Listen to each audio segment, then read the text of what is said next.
Assalamualaikum warahmatullahi wabarakatuh.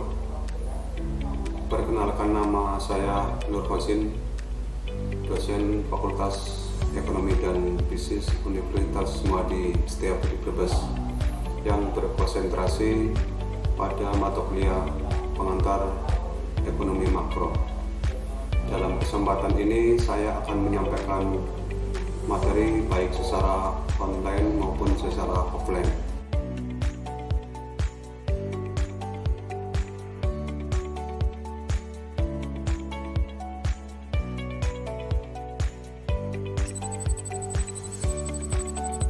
Assalamualaikum warahmatullahi wabarakatuh. Waalaikumsalam warahmatullahi wabarakatuh.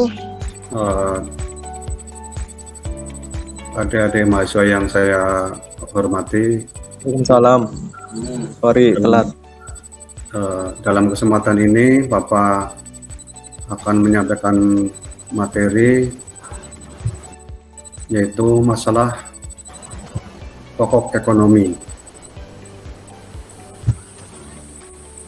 Masalah pokok ekonomi,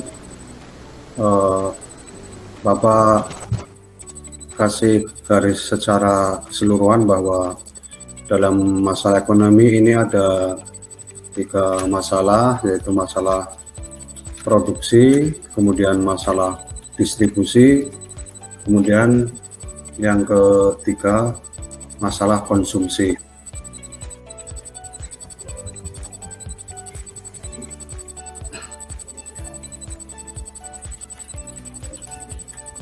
Masalah pokok pada ekonomi klasik, perlu kalian ketahui bahwa teori ekonomi klasik ini berkembang pada tahun 1870 dengan tokohnya yaitu Adam Smith. Berdasarkan teori tersebut, terdapat 3 permasalahan pokok ekonomi yang tadi Bapak sampaikan, yaitu masalah produksi, masalah konsumsi, dan masalah distribusi. Bapak perlu menyampaikan atau menjelaskan di antara poin-poin yang tadi. Yang pertama adalah masalah produksi. Produksi adalah salah satu bentuk kegiatan ekonomi dalam rangka menghasilkan sejumlah barang atau jasa, atau dapat dikatakan menambah kegunaan suatu barang yang bertujuan supaya kebutuhan manusia itu terpenuhi. Adapun masalah produksi ini sangat erat kaitannya dengan apa dan untuk siapa barang dan jasa itu diproduksi, kemudian berapa banyak tenaga kerja yang dipergunakan, sehingga kegiatan produksi barang ataupun jasa ini seorang produsen membutuhkan beberapa sumber ekonomi, antara lain sumber daya alam, sumber daya manusia, dan entrepreneurship. Kemudian yang kedua adalah masalah distribusi. Kalian tentunya sudah tahu bahwa distribusi adalah kegiatan menyalurkan barang dari hasil produksi dari produsen ke konsumen atau ke pembeli. Masalah distribusi ini menyangkut bagaimana caranya menyalurkan barang yang tepat atau yang baik supaya barang tersebut sampai ke konsumen dengan yang seefisien mungkin. Kegiatan distribusi ini dapat dilakukan dengan 2 cara, antara lain yaitu distribusi secara langsung dan distribusi secara tidak langsung. Untuk distribusi secara langsung adalah kegiatan menyalurkan barang langsung dari produsen kepada konsumen tanpa adanya perantara. Sebagai contoh, seorang penjual ayam geprek penjual nasi Padang, penjual warung Tegal, dan masih banyak yang lain memproduksi jualannya langsung dijual kepada konsumen. Kemudian yang berikutnya adalah distribusi secara tidak langsung.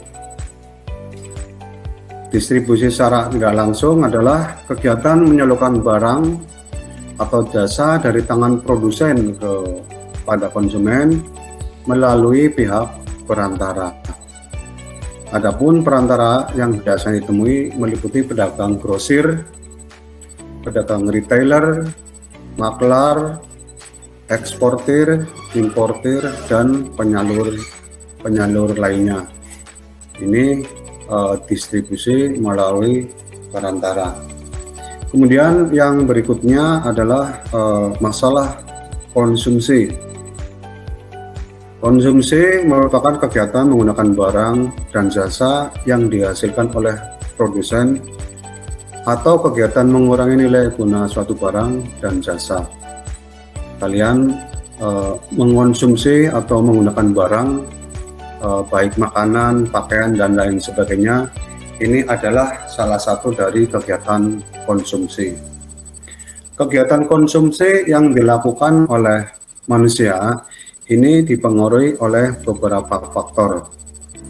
Yang pertama adalah faktor dari dalam atau faktor internal atau intern yang meliputi sikap dan kepribadian seseorang, motivasi dalam diri, pendapatan seseorang, selera, dan watak yang dimiliki. Perlu kalian ketahui bahwa faktor dari dalam ini sangat mempengaruhi sekali seseorang akan membeli suatu barang. Orang yang punya selera bagus akan membeli barang yang bagus, tetapi juga diimbangi dengan pendapatan seseorang. Apabila pendapatannya tinggi, maka orang tersebut akan memilih barang-barang yang harganya tinggi, yang berkualitas tinggi, dan juga watak dan dimiliki, kemudian juga motivasi dan lain sebagainya. Seorang yang beragama Muslim ini lebih condong memakai pakaian yang lebih tertutup, auratnya pakai jilbab, yang cewek dan yang lain sebagainya. Ini contoh faktor yang dari dalam. Kemudian yang kedua adalah faktor dari luar. Faktor dari luar itu meliputi faktor kebudayaan, keluarga, adat istiadat, lingkungan masyarakat, dan status sosial yang ada, serta pemerintah.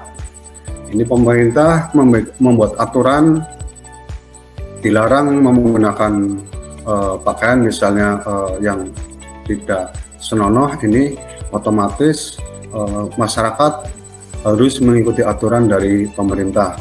Atau misalnya status sosial kemudian lingkungan masyarakat. Tadi di faktor intern, lingkungan masyarakat juga sangat mempengaruhi pembelian kebutuhan masyarakat yang ada. Kemudian dengan perkembangan zaman dapat kita rasakan bahwa kebutuhan semakin beraneka ragam dan sangat kompleks. Kegiatan ekonomi yang terjadi pada masa modern ini ada 3 jenis kegiatan, antara lain produksi, konsumsi, dan perdagangan. Dengan demikian, pada pokok permasalahan kali ini dapat dibagi menjadi 3 persoalan. Yang pertama yaitu what. What ini berkaitan dengan barang dan jasa apa sekiranya yang akan diproduksi oleh produsen. Ini what. Seorang produsen ini mau memproduksi apa. Kemudian yang kedua how. How ini berkaitan dengan bagaimana cara memproduksi barang dan jasa. Ini seorang produsen ini memprediksikan atau menghitungkan cara memproduksi barangnya. Ini juga. Kemudian yang berikutnya adalah from home. From home artinya untuk siapa barang itu akan diproduksi. Seorang produsen memasarkan produksinya otomatis punya pangsa pasar, punya sasaran. Pasarannya untuk golongan menengah ke atas atau untuk golongan menengah ke bawah, untuk masyarakat di pedesaan, untuk masyarakat di perkotaan, untuk masyarakat di daerah pegunungan, untuk masyarakat Indonesia, untuk orang-orang yang ada di luar negeri dan lain sebagainya. Ini tujuan membuat atau memproduksi suatu barang. Itu saja mungkin penyampaian materi kali ini. Barangkali ada sesuatu yang kurang berkenan, Bapak mohon maaf yang sebesar-besarnya. Terima kasih atas waktu kalian. Akhirul kalam, wassalamualaikum warahmatullahi wabarakatuh. Waalaikumsalam warahmatullahi wabarakatuh. Misalnya kamu mau beli pakaian, misalnya ada pakaian 500.000, ya otomatis akan lihat harga yang bisa kita 500. Dan kalau masalah produksi, tadi kalian memberikan contoh seperti pembuatan tempe, pembuatan tahu, pembuatan kerupuk, pembuatan telur, itu di perusahaan-perusahaan ataupun perusahaan kecil. Kalau perusahaan besar, atau misalnya siapa? Pabrik kan? Yang seperti kalian tahu sekarang ini misalnya. Itu permasalahannya kalau produksinya di apa saja. Kalau secara umum kan sumber daya manusia dan sumber daya alam dan entrepreneur. Tapi dalam konkretnya di perusahaan sepatu misalnya, itu berarti apa? Perusahaan sepatu di sana mulai dari direksi, ya kan, direktur, kemudian manajemen, bagian-bagian produksi. Berarti sama saja sebenarnya bahwa masalahnya adalah sumber daya alamnya berarti apa? Tenaga kerja harus profesional. Kemudian yang kedua juga bahan baku. Permasalahan bahan baku misalnya biasanya pada suatu waktu karena kenaikan BBM, ya kan, ini menjadikan bahan baku menjadi mahal. Tetapi masyarakatnya inginnya tetap membeli dengan harga yang murah. Itu kan masalah perusahaan, ya kan. Kemudian yang kedua di masalah distribusi. Di masalah distribusi ini walaupun kelihatannya sepele, penyaluran barang dari produsen ke konsumen, tapi dalam prakteknya banyak perusahaan yang memiliki masalah distribusi. Contohnya apa?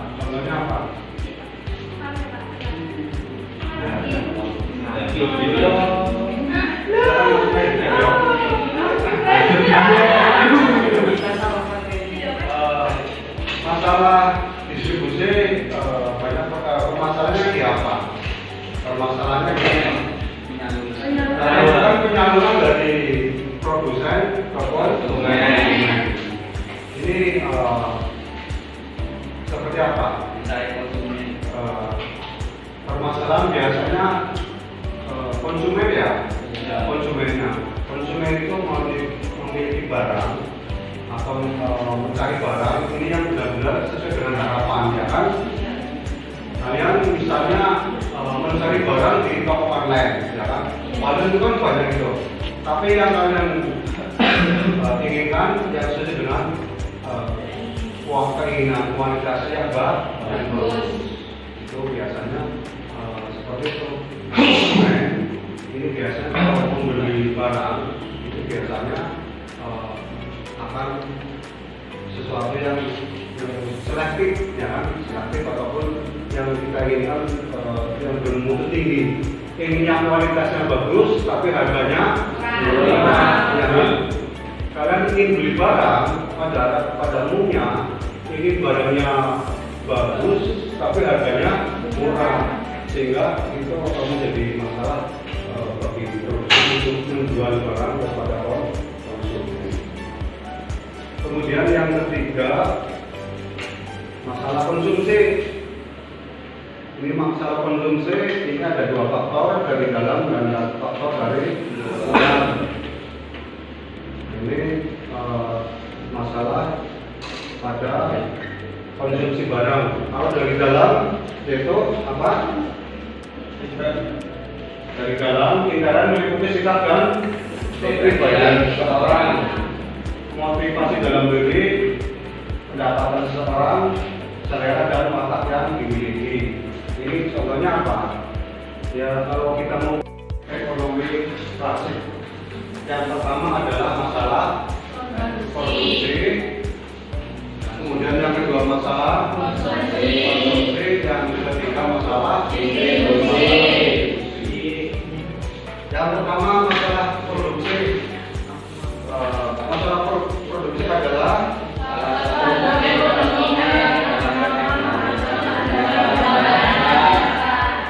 permasalahan ekonomi, yaitu perbedaan dari kegiatan ekonomi dalam rangka menghasilkan sumber barang atau jasa. Kemudian yang kedua masalah distribusi, yaitu kegiatan dari produsen.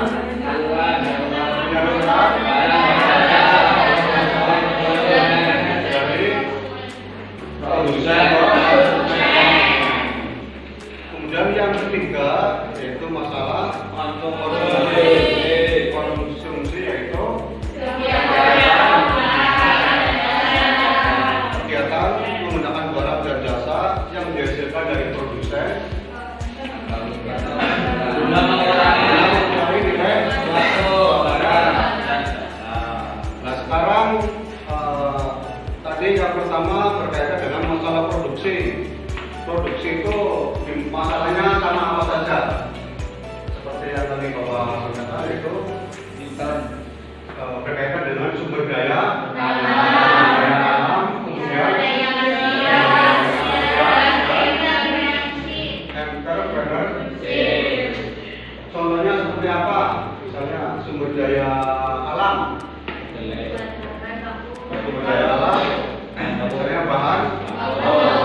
Kemudian kalau bahan baku tadi misalnya pembuatan tempe, atau misalnya pembuatan tahu, atau tadi pembuatan apa tadi kecap. Ya, masalahnya yaitu yang pertama misalnya harus bahwa bahan baku itu mempunyai kualitas yang bagus. Kemudian di samping sumber daya alam, ada sumber daya manusia. Sumber daya manusia itu contohnya apa misalnya?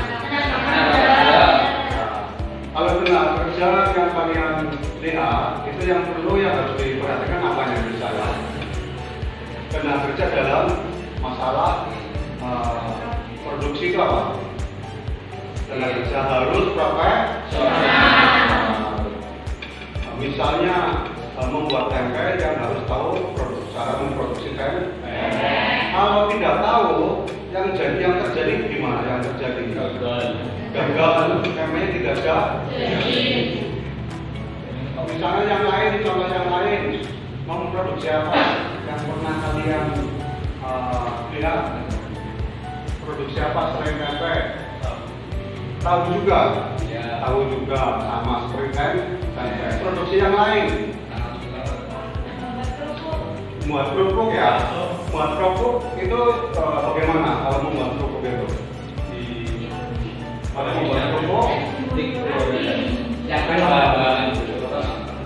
disiapkan,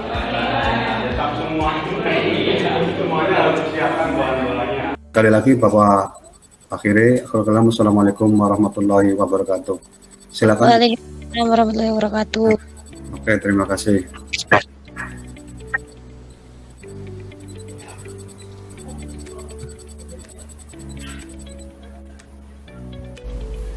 Demikianlah penyampaian materi kali ini dengan mata kuliah pengantar ekonomi makro.